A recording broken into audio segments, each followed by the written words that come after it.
show coming up this weekend in Chicago as MLW will be in Chicago. Our guy Jay Hood is going to be there and help us break it down, help us let us know what's going on in Chicago. We welcome in the play-by-play voice of MLW is Joe Dombrowski. Joe, thank you so much for the time, man.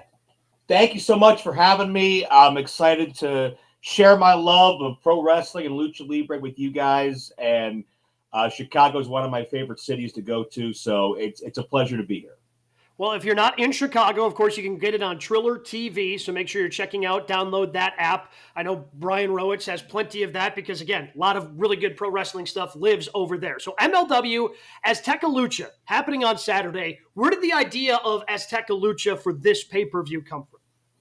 Well, it's really been building for quite some time because we have seen over the past number of years a very heavy Lucha Libre influence in Major League Wrestling. And of course, if you don't know, if you're new to MLW, it's all about hybrid fighting. Styles make fights, right? You get Lucha Libre, you get Japanese style, you get hardcore, you get technical, catch, MMA, a little bit of everything, kind of like the primitive UFC as far as let's have every style fight it out and see who reigns supreme. And we have seen a couple of, let's say, major power brokers involved in management and managerial capacities in MLW, namely Cesar Duran, who many people remember as the proprietor of Lucha Underground back when that was on El Rey Network, and Selena De La Renta, who has represented Promociones Dorado for so many years.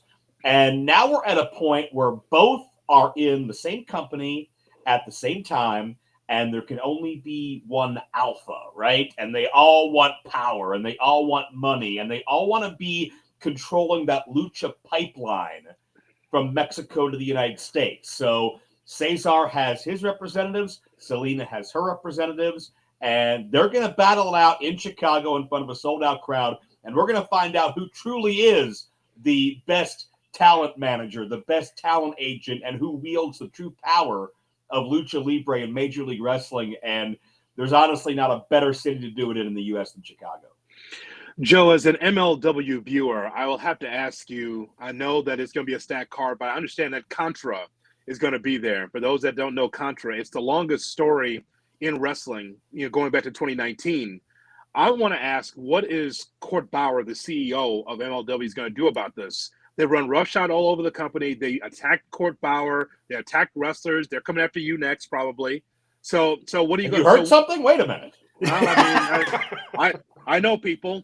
I know people within that organization. And so I would ask, what is MLW going to do about this faction?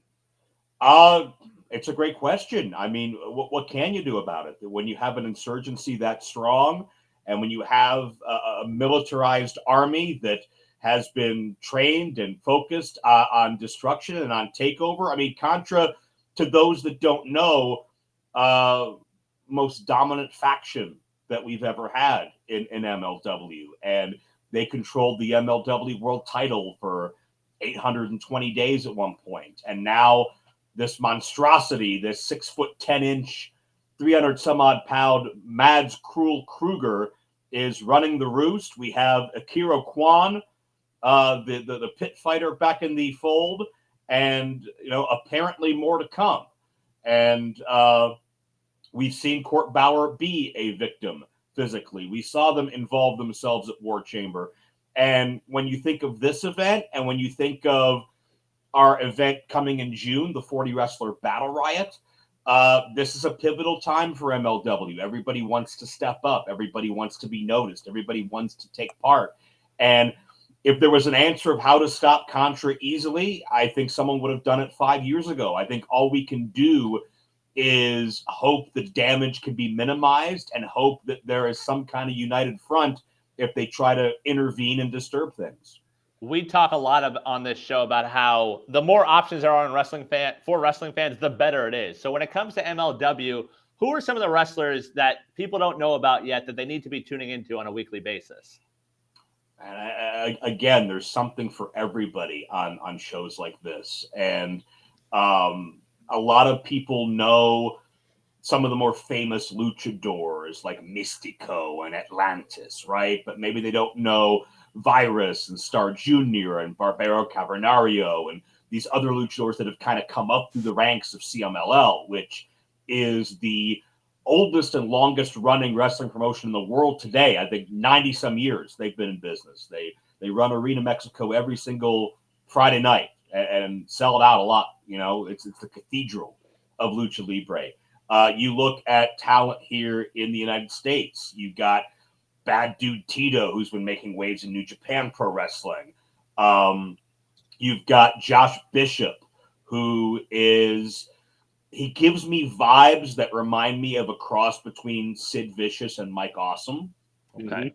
Which is very frightening. Just the power, the intensity, the untamed nature, the dangerous feel about him, where you never know exactly what he's going to do and why.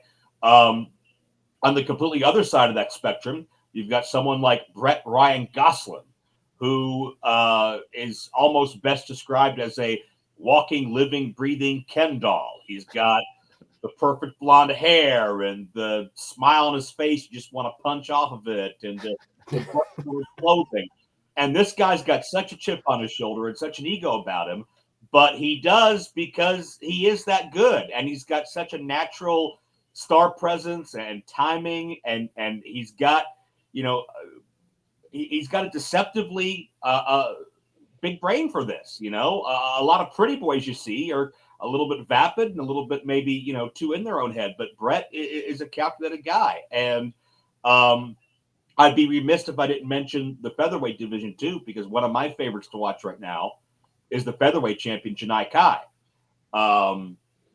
And the fact she's able to combine, taekwondo and wrestling and karate and just so many different fighting styles. And we've seen her end fights with literally just one kick to the face and we're done.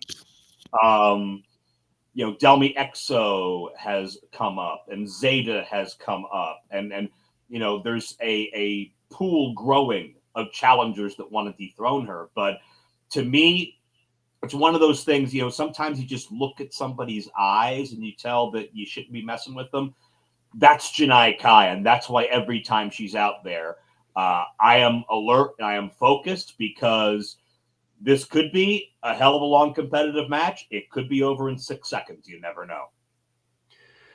One of the competitors in Major League Wrestling that people would be maybe a little more familiar with, Matt Riddle, came back in December, obviously had been with MLW previously. I think the last time he appeared was 2018. So what has the return of Matt Riddle meant for MLW?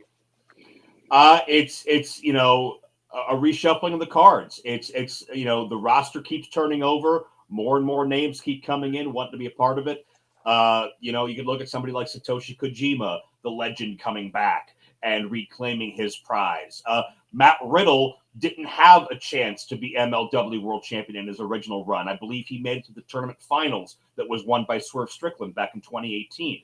So for Matt Riddle, this is a little bit of a redemption story. It's a chance to reset himself, have a new goal. And he already accomplished a goal when he won the New Japan Television Championship. And we saw him do a couple of those defenses here in MLW. And now his goal is to be the man, the world champion in Major League Wrestling. And he's got all the athletic tools. He had an undefeated streak in UFC before he left that company. He had won best fight and best knockout. And he has such a pedigree, again, different fighting styles to him, traditional pro wrestling, but also the MMA into it. Matt Riddle has put everybody in MLW on notice because it changes the game. He choked out Jacob Fatu, who was the most devastating and dominant competitor we've ever had. He has not been beaten yet. Riddle has been very, very focused. He has been very, very determined. And I think if there's any critics or there's any naysayers out there, he's in MLW to say, bro, watch me become the best in Major League Wrestling. What's the match that you're looking forward to calling the most coming up on Saturday? Oh my gosh. You can go up and down the card, but I'll stay on the Matt Riddle bandwagon right now. because I believe Matt Riddle has a date with Josh Bishop as part of that live event. That's going to be physical. That's going to be intense. I'm looking forward to Bad Dude Tito and Ricky Shane Page Openweight Championship. Ricky is a big, bad 300-pounder. He's not afraid to do death matches. He's not afraid to hurt himself. He's not afraid to bleed and scar himself up.